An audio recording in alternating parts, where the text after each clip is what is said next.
Ja, Tag zusammen und herzlich willkommen zur Spieltagspressekonferenz von 2 Kölsch. Ja, hallo Leute. Und das am 21. Spieltag der Bundesliga. Und der FC trifft auf die Truppe von Red Bull Leipzig. Und ihr seht, es hat uns diesmal vor die Tore Kölns verschlagen. Wir sind also außerhalb der City in Brauweiler. Und im Hintergrund sieht man die wunderschöne Abtei Brauweiler und hier das Abteigelände, ein richtig schöner Park. Und eigentlich ist er ja viel zu schön, wenn man mal den Gegner betrachtet, über den wir heute reden, ne, oder? Viel zu schön, ne? Eine sehr, sehr nette Ecke, ne? Und wir dachten, wir müssen das Umland auch mal mit einbeziehen, ja. Aber ja, wenn man uns fragt, was wir von dem Gegner halten, dann ja, machen wir wie immer. Wir schreiben uns das aufs Shirt. Und da steht Bullshit. Arschtritt! Ich würde sagen, darauf 2 Kölsch. Auf 3 Punkte gegen Rattenball Leipzig. Prösterchen, Leute. Wollte ich eben gesagt haben, heißen die nicht Rasenball? Gedöns, das ist ja eine unfassbar lustige Geschichte.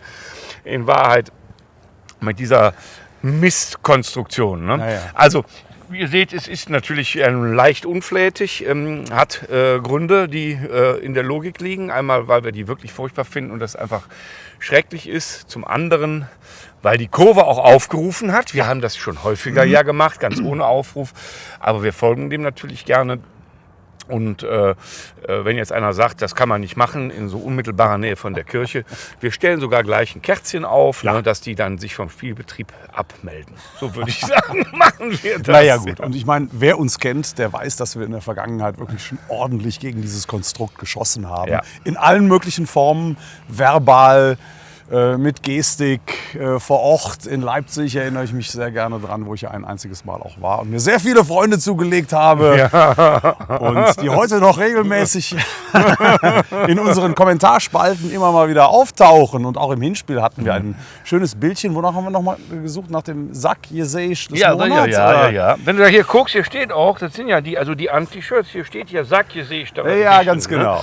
So. Das, also das machen wir jetzt immer so. Hat sich nicht nur bis nach Leipzig rumgesprochen, dass wir die gar nicht mögen. Im Übrigen, wer mag die schon? Also kein Kölner mag sie, in ganz Deutschland mag man sie nicht. Also darf man auch immer wieder ordentlich gegen sie schießen. Als ehrlicher Leipziger würde ich die auch nicht mögen, ne? Weil in Wahrheit das hat ja mit Leipzig überhaupt nichts zu tun, was sie da machen. Ja? Das war übrigens sehr schön Michael Trippel, ne, im Stadion, der hingewiesen hat auf das nächste Heimspiel gegen Lokomotive.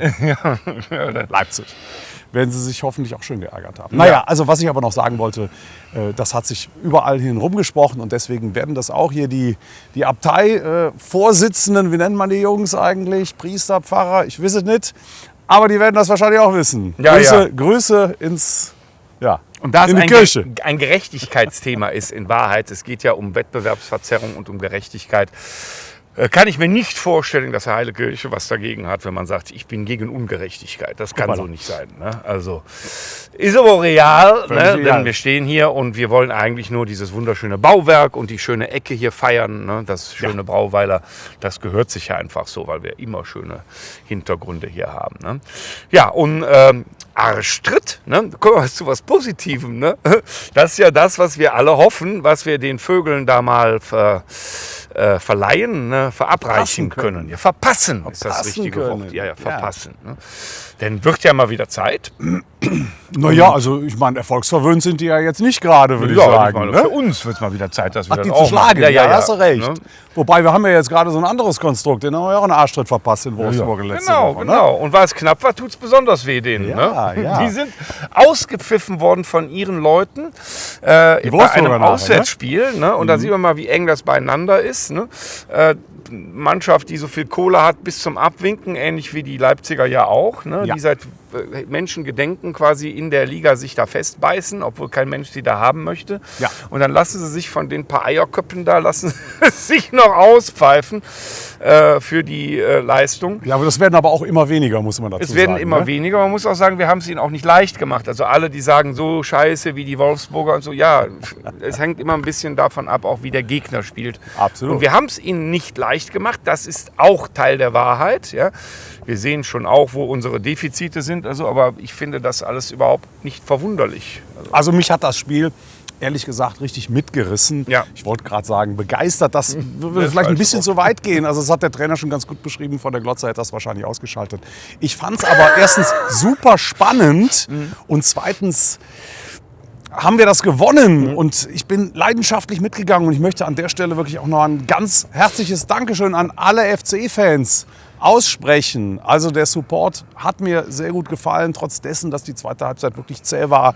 Und wir, klar haben wir zum Schluss hin dann auch ein bisschen, ich will nicht sagen gebettelt, was viele gesagt haben, aber also man hätte es vielleicht noch einen Tacken souveräner spielen können.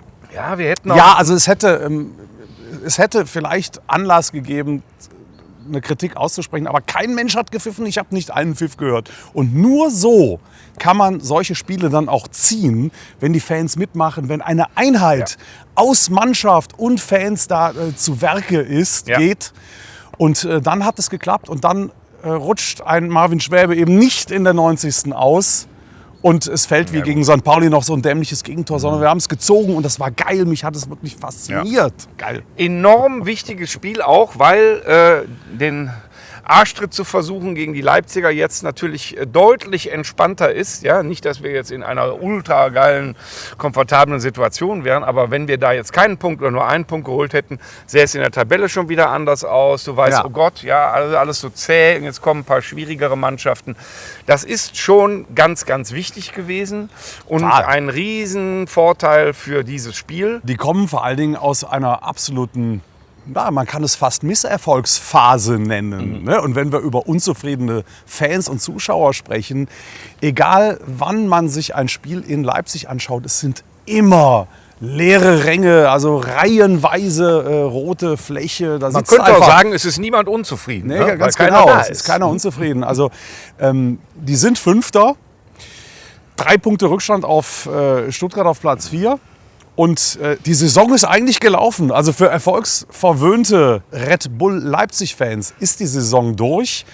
Man kann vielleicht noch die Champions League erreichen, aber im Zweifelsfall wird es eher bei der Euroleague bleiben. DFB-Pokal, du hast es gerade angesprochen, spielt man jetzt in der nächsten Runde gegen Bayern München. Wird raus, in München wohlgemerkt, wird man rausfliegen. Man hat zu Hause schon 1:5 gegen die verloren. Also spätestens dann ist die Saison durch für euch. Dann holen sie sich die 3. Niederlage in Folge. Ja. Ne? Bei uns. Das kann ich mir, also so eine Art Arschtritt würde ich mir jetzt fast als verspätetes Weihnachtsgeschenk noch wünschen. Das wäre sehr, sehr schön. Ne? Ja, gegen St. Pauli haben sie auswärts 1:1 gespielt. In Heidenheim haben sie 3:0 gewonnen, aber jetzt zu Hause gegen Mainz 1:2 verloren. Also ja, ich glaube, dass der Zeitpunkt nicht der schlechteste ist, um dieser fürchterlichen Truppe wirklich mal so einen richtigen Arschtritt zu versetzen. Oh, ich könnte heulen. Ja? Also das wäre so schön. Ja? Also, falls hier so Spieler aus Leipzig zuhören, ich habe es nicht verstanden, wie kann man, wenn man so hoch veranlagt ist, in so einem Kackladen landen, ja? Unfassbar. Das muss man sich doch überlegen, ja? Also ihr habt doch auch Besseres verdient. Was soll das? Ne? Das kann man eigentlich nicht tun. Ne? Ja. Geht einen vernünftigen Verein, lasst euch bejubeln, aber doch nicht von so einem, kannst du doch genauso gut irgendwie bei E-Sports dir irgendwie virtuelle Vögel holen, die dich beklatschen, ja? So ein Quatsch. Ja, wobei die Qualität, ich weiß nicht, also so die richtigen Stars sind da ja auch gar nicht mehr. Da ist ja mittlerweile, wer ist denn der laufende Leader? Fototapete da, Ja, ne? Der Raum, David Raum. Ey, wenn so eine Figur schon irgendwo der bekannteste und auffälligste Spieler ist, da weißt du, wo du dich hin entwickelst mit deiner Mannschaft. Nämlich nicht ins Sympathiefeld. Nee, auf dahin jeden schon Fall, mal gar ne? nicht, dahin schon mal gar nicht, aber auch weg von Mannschaften, die einfach qualitativ bessere Spieler zur Verfügung haben als ein David Raum. Ne? Der da einen auf großer Macker macht. Jetzt hat er 2 Elfmeter verursacht in den letzten Spielen. Bitte so weitermachen, lieber Raum. Ja, das wäre ein Traum, wäre das ja. Fände ich ganz wunderbar, würde ich mich sehr freuen. Also darfst gerne deine schlechteste Leistung der Saison bei uns abliefern. Das würde mir sehr gut gefallen. Ne? Ein bisschen Glück brauchen wir ja auch. Wir sind ja auch Realisten. Ne? So ganz von alleine wird es nicht gehen. Wir müssen Gas geben. Ich finde aber, dass wir griffig waren in den letzten Spielen. Ja.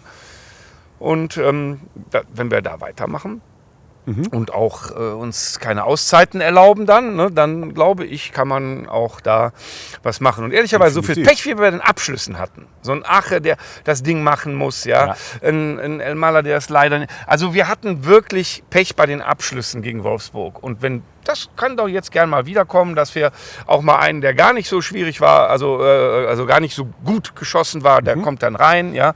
Das Glück brauchen wir. Und wir haben ja noch einen neuen Spieler, fällt mir gerade ein. Das Ne? kommt auch Chavez noch. Ja. von Bayern München, ein Nachwuchstalent, 18 Jahre. Gestern verpflichtet worden, oder war es vorgestern, am Deadline Day. Und ich glaube, wenn der alleine schon aufläuft, dann hat Leipzig schon wieder sowas von die Hosen voll. Denn Bayern München ist ja nun mal euer absoluter Angstgegner. Und die schießen euch ja regelmäßig aus dem Stadion. Das wird jetzt im DFB-Pokal auch passieren. Und wenn ihr schon hört, da kommt wieder ein Spieler von Bayern München, dann macht ihr euch euer Bullenhöschen schon wieder voll. Ne? Und dann kommt der große... Dann kommt der große Arschtritt von Schabest. Ja? Ja. Schön, so ein bisschen rumzuträumen. Ja, ne? ne? Muss man auch machen, weil es ist so scheiße kalt, dass man sich das Herzelein irgendwie anders erwärmen muss. Ich nehme nicht an, dass es bis Sonntag wärmer wird. Aber eine Sache haben wir noch, über die wir reden müssen. Was denn? Morgen. Ach so. Morgen. Mailand. Ja. Eines Das Doofe Tages. ist nur, da haben wir gar nicht drüber gesprochen. Aber ich hatte mir vorher überlegt, reden wir jetzt über das Jugendspiel, weil die Sendung kommt ja erst am Donnerstag raus im Zweifelsfall. Und Ja. da ist das Jugendspiel ja schon gelaufen. Ja, ne? ja. Also mit dieser Lücke müssen wir jetzt leben. Ne? Ja, ja. Jetzt quatschen wir das Jugendspiel, aber wir wissen nicht, wie es ausgegangen ist. Trotzdem ist es ein Traum. Also so viel kann man ja wohl sagen. Ne? Wie geil ist das denn? Wir können natürlich morgen, wir gehen ja morgen, also wir sind ja im Stadion morgen, wir könnten da vielleicht drehen und einfach nur kurz nochmal ein Statement hier reinschneiden, wie das Spiel dann ausgegangen ist. Vielleicht machen wir das, vielleicht machen wir es aber auch nicht. Mal gucken, ihr werdet das dann ja sehen, was wir jetzt selber noch nicht wissen. Ne? Ja, genau. Und dennoch, ich möchte sagen, ich freue mir den Arsch weg, aber ohne Tritt, ja, dafür, dass die Jungs, diese jungen Spieler, jetzt vor einem ausverkauften Haus spielen können gegen Mailand. Selbst wenn du nicht später die ganz große Fußballkarriere machst, ist das ein absolutes Once-in-a-Lifetime-Erlebnis. Großartig, ja, kriege ich Gänsehaut, finde ich ganz toll. Dafür ist der Fußball da. Und dass wir das in Köln auf die Reihe kriegen, dass die Leute echt bereit sind für die Jugend manchmal, das finde ich so wundervoll. Das macht mich so glücklich mit der Stadt. Und das dem hat auch ganzen nichts damit zu Umfeld hier. tun, ob wir jetzt morgen dann oder übermorgen, wenn die PK veröffentlicht wird, ob das Spiel dann verloren gegangen ist oder nicht. Das tut gar nichts zur Sache. Auch wenn wir ausscheiden gegen Inter Mailand, dann ist das ein unfassbar geiles Erlebnis. Und ich meine, wir beide, Stehen wir wir haben hinter uns Mailand, kennengelernt im Jugendfußball beim SV Weiden. Und damals, bei meinen... Beim Zugucken. Ne? Einer hat eine drüber gespielt, aber mein Sohnemann hat zusammengespielt mit dem Johnny Friemel, der jetzt der Kapitän ist, der U19. Und an der Stelle ganz liebe Grüße an dich, lieber Johnny, vielleicht siehst du das ja. Und ich drücke dir sowas von die Daumen. Erstens gegen Inter Mailand und auch, dass du beim FC weiter Karriere machst. Vielleicht klappt das ja. Ja. Träumchen, ne? Und wir haben so ein Traum. destruktives Motto hier, ne? Ja. Gehört sich aber auch. Man muss ja trotzdem auch an das denken, was man loswerden möchte in der Liga, nicht nur an das, was man fördert. Ja. Ihr Lieben, wir freuen uns wahnsinnig nicht nur auf den Mittwoch, sondern auf den Sonntag mit euch. Ich nehme an, wir sehen uns, zumindest ein paar von euch, noch irgendwie im Bütchen oder rund ums Stadion. Mittwoch, ne? Ja, am Mittwoch Morgen. auch schon. Ja. Ja. Und bis dahin Zwischen 18 Uhr. könnten es dann noch 2 Kölsch werden. Ne? Genau. Also entweder am Mittwoch oder am Sonntag in Müngersdorf. Es liegen wieder geile Events vor uns. Und ja, in dem Sinne, Wird nicht langweilig. Bis heilige dann. Grüße aus der Abtei in Brauweiler. Macht's gut. Sehr schön. Übrigens gut gebraut hier.